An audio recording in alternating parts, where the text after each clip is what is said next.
सभी शिक्षक साथियों को नमस्कार। निष्ठा मॉड्यूल 14 विद्यालय शिक्षा में नई पहलें मुख्य प्रश्नोत्तरी का हल इस वीडियो में हम लोग देखेंगे, जो कि लगभग राज्यों में चल रहे हैं। किसी में प्रशिक्षण हो चुका है, किसी में होने वाला है, तो ये सभी राज्यों के लिए आवश्यक है। शुरू करते हैं इन प्रश्नोत्तरी को जो भी इसमें शामिल की गई है। क्वेश्चन नंबर फर्स्ट, समग्र शिक्षा किन वर्गों में शामिल है? कक्षा 1 से 12 तक, कक्षा 1 से 10 तक, कक्षा 1 से 7 तक, पूर्व विद्यालय से 12वीं तक। तो इसका जो सही उत्तर है वो है पूर्व विद्यालय से 12वीं तक। तो इसको हम लोग टिक करने के बाद में आगे चलते हैं, एरो पर क्लिक करके देखते हैं नेक्स्ट प्रश्न।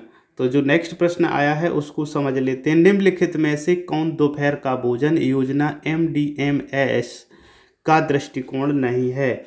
अतिथि भोजन, तिथि भोजन, विद्यालय पोषण उद्यान, खाना पकाने का की प्रतियोगिता। तो इसका जो पहला उत्तर है उस पर हम क्लिक करने के बाद में आगे चलते हैं नेक्स्ट बटन पर, और जब नेक्स्ट पर चलते हैं तो ये प्रश्न हमें मिलता है। नेशनल अचीवमेंट सर्वे की आवश्यकता क्यों है? देश की जनसंख्या का आकलन करने के लिए, शिक्षक के ज्ञान का आकलन करने के लिए, सीखने के परिणामों का आकलन करने के लिए, और बच्चों के ज्ञान का आकलन करने के लिए। अब हम इस पर तीसरे पर यानी सीखने के परिणामों का आकलन करने के लिए इस पर क्लिक करके आगे चलते हैं।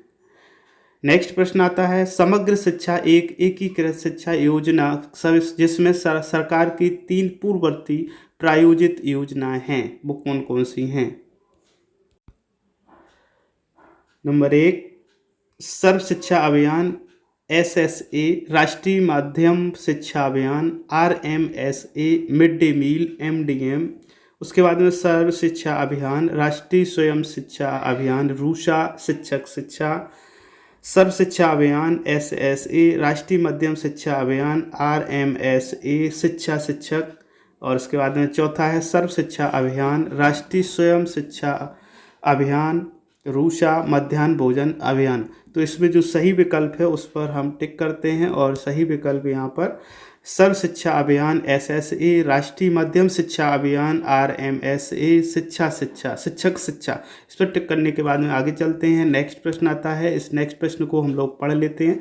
वर्तमान समय में डेटा एकत्र करने के लिए सरकार द्वारा शुरू किया गया पोर्टल ऑनलाइन पोर्टल है।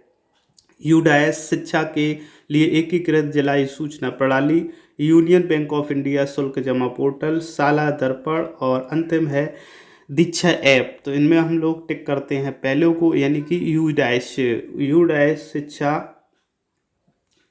शिक्षा के लिए एकीकृत जिला सूचना प्रणाली, इस पर टिक करते हैं और आगे बढ़ते हैं। नेक्स्ट प्रश्न है, प्रारंभिक स्तर पर राष्ट्रीय उपलब्धि सर्वेक्षण NAS किन कक्षाओं में बच्चों के सीखने की उपलब्धि का आकलन करने के लिए है?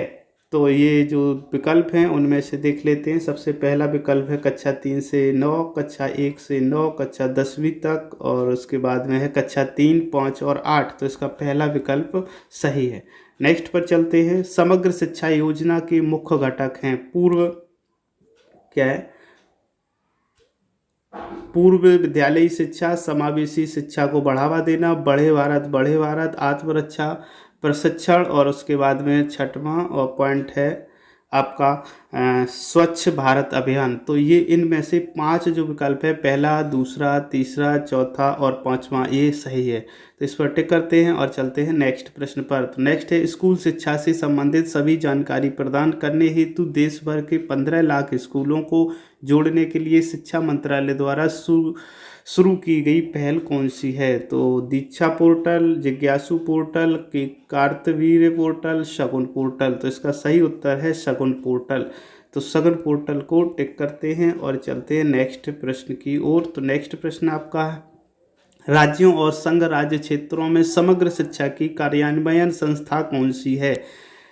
तो इसकी संस्था राज्य कार्यान्वयन समिति, राज्य का खजाना, राज्य का वित्त विभाग, राज्य परियोजना निदेशक का कार्यालय। तो इसका सही उत्तर है राज्य कार्यान्वयन राज्य कार्यान्वयन समिति, यानी कि पहला उत्तर इसका सही है। इसको टिक करने के बाद आगे चलते हैं। तो आगे नेक्स्ट प्रश्न मिलता है, निम्नलिखित में से कौन सा भारत में समावेशी शिक्षा के इतिहास में एक मील का पत्थर है? सर्व शिक्षा अभियान 2000, national means cum merit scholarship 2008, Eklavya model आवासीय विद्यालय 1998, माध्यमिक शिक्षा राष्ट्रीय माध्यमिक शिक्षा अभियान 2009। तो इसका जो सही उत्तर है वो है सर्व शिक्षा अभियान 2000। उसके बाद आगे चलते हैं। इस प्रकार से यहाँ पर हमने सभी प्रश्नों को सॉल्व किया, जिसमें आप देख पा रहे हो। अब इसे सबमिट करेंगे और सबमिट करने पर ये परिणाम आपके सामने होगा। यदि यहाँ पर आपका परिणाम कम रहता है तो आप इस रेड बटन पर क्लिक करने के बाद में प्रश्नों को दोबारा से हल कर सकते हैं।